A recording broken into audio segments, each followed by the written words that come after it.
या व्हिडिओमध्ये आपण बघणार आहे की प्लेसमेंटचा क्रायटेरिया काय असतो इंजिनिअरिंग स्टुडंटसाठी। तुम्ही 7 सेमिस्टर झाल्यानंतर इंजिनिअरिंग कॉलेजला प्लेसमेंट्स चालू होतात किंवा तुम्ही प्लेसमेंटसाठी बसू शकतात।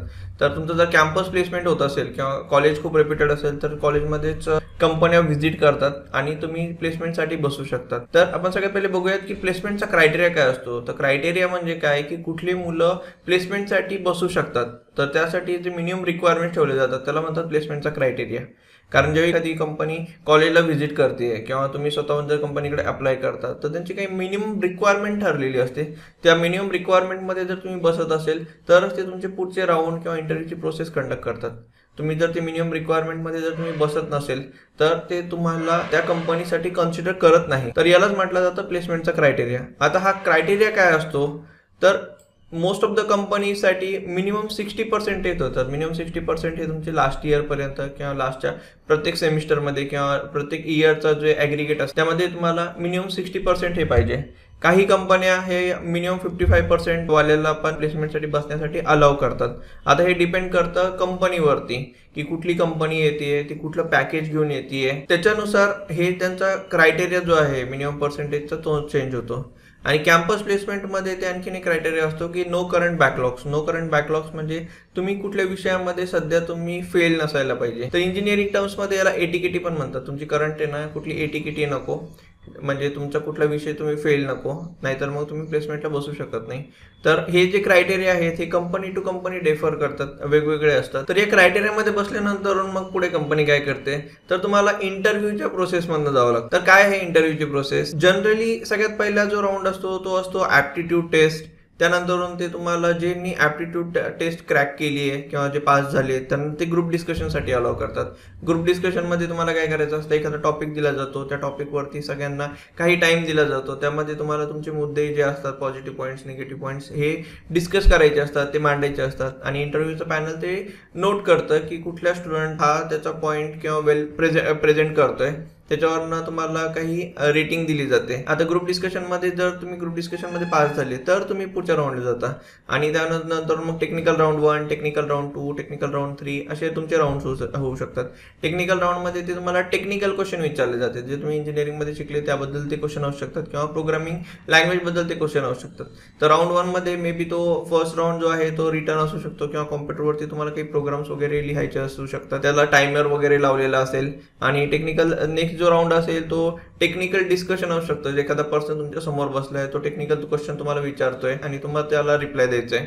तर असे टेक्निकल राऊंडचे डिफरंट लेवल आहेत आणि हे जर तुम्ही क्रॅक केले तर शेवटचा जो राऊंड असतो तो एचआर राऊंड। एचआर राऊंडमध्ये बेसिकली पर्सनल क्वेश्चन्स विचारले जातात आणि त्यामध्ये सॅलरीचं डिस्कशन होतं। तर ही सगळी जी राऊंडची प्रोसेस आहे तर जनरली कंपन्या हे स्ट्रक्चर फॉलो करतात, पण हे पण कंपनी टू कंपनी चेंज होतं। तर एखाद्या कंपनीला नंबर ऑफ स्टुडंट्स जर जास्त हवे असतील तर याचा क्रायटेरिया जो आहे तो कमी पण केला जातो, किंवा एखाद्या कंपनी खूप चांगलं पॅकेज देते तर ते त्यांचे नंबर ऑफ राऊंड्स हे वाढवू पण शकतात। आता जे मुलं या क्रायटेरियात बसत नाही किंवा कॉलेज प्लेसमेंटमध्ये कॉलेजने अलाव नाही केलं किंवा कंपनीच्या क्रायटेरियामध्ये बसत नसल्यामुळे कंपनी प्लेसमेंटसाठी अपियर होऊ शकले नाही, मग त्या मुलांचं प्लेसमेंट कसं होणार, त्यांना जॉब कसं मिळणार?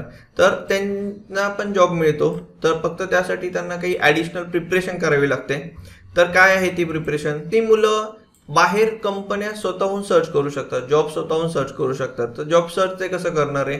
बरेचसे जॉब पोर्टल्स अवेलेबल आहे। पोर्टल म्हणजे वेबसाईट्स, त्याच्यावरती जाऊन ते जॉब सर्च करू शकतात। त्यांचं स्वतःचं तिथे प्रोफाईल क्रिएट करायचं असतं। त्याच्यानंतरून तिथे बऱ्याच कंपन्या जॉब पोस्ट करत असतात की पर्टिक्युलर या कंपनीमध्ये या पोझिशनसाठी 1-2 जेवढ्या पण त्यांच्याकडे रिक्वायरमेंट्स असतील तेवढ्या असतात आणि तिथे जाऊन तुम्ही अप्लाय करायचं असतं कंपन्यासाठी। त्यानंतर नेक्स्ट पोर्टल आहे लिंक्डइन। लिंक्डइन हे जसं आपण फेसबुक आणि इंस्टाग्राम हे ॲप्लिकेशन्स वापरतो, तर सगळे IT मध्ये जॉब करणारे जे एम्प्लॉई आहेत, ज्या कंपन्या IT मध्ये काम करतात, तर त्यांचं सगळ्यांचं लिंक्डइनवरती प्रोफाईल आहे। आणि लिंक्डइन पण ते जॉब सर्च करण्यासाठी किंवा मग कंपन्या रिलेटेड अपडेट देण्यासाठी वापरलं जातो। हे लिंक्डइन या प्लॅटफॉर्मचा पण तुम्ही वापर करू शकता जॉब सर्च करण्यासाठी। तर तुमचं इथे अकाउंट नसेल तर तुम्ही अकाउंट जॉब पोर्टलवरती लिंक्डइन प्लॅटफॉर्मवरती क्रिएट करा आणि नेक्स्ट आहे कंपनीच्या स्वतःच्या वेबसाईट्स पण असतात, तर त्या सगळ्या वेबसाईट्स वरती एक करिअर सेक्शन किंवा जॉब सेक्शन असतो. तिथे जाऊन तुम्हाला कंपन्यांमधले डिटेल मिळतील की या कंपनीमध्ये सपोज डेव्हलपरसाठी एवढ्या रिक्वायरमेंट आहे, टेस्टर प्रोफाईलसाठी एवढ्या रिक्वायरमेंट आहे, क्यूए साठी एवढ्या रिक्वायरमेंट आहे, ते तिथे तुम्हाला दिसतील. आणि कंपन्या त्यांच्या पोर्टलवरच तुम्ही जॉबसाठी अप्लाय करू शकता किंवा तिथे कंपन्यांचे कॉन्टॅक्ट नंबर दिलेले असतात की या ईमेलवरती तुमचा रिझ्युमे शेअर करा किंवा या नंबरवरती तुमचा रिझ्युमे शेअर करा.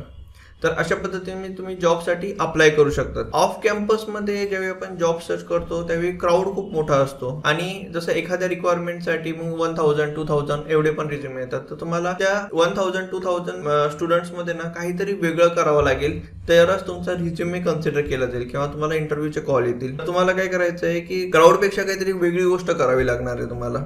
तर ते आपण काय करू शकतो, तर तुम्हाला ॲडिशनल सर्टिफिकेशन करू शकता तुम्ही किंवा काही स्किल शिकू शकतात, प्रोग्रामिंग लँग्वेजेस शिकू शकतात, ज्याने काय करून तुमचा रिझ्युमे हा खूप स्ट्रॉंग होईल आणि बाकीचे तुमचे सोबत कॉम्पिटिशनला जे आहेत मुलं त्यांच्यापेक्षा तुम्ही काहीतरी वेगळे असाल, जेणेकरून मग इंटरव्ह्यूच्या प्रोसेसमध्ये किंवा रिझ्युमे सिलेक्शनच्या प्रोसेसमध्ये तुमचा रिझ्युमे लगेच सिलेक्ट होईल आणि तुम्हाला इंटरव्ह्यूसाठी कॉल्स मिळतील. तर हे सगळं झालं प्लेसमेंटच्या क्रायटेरियाबद्दल.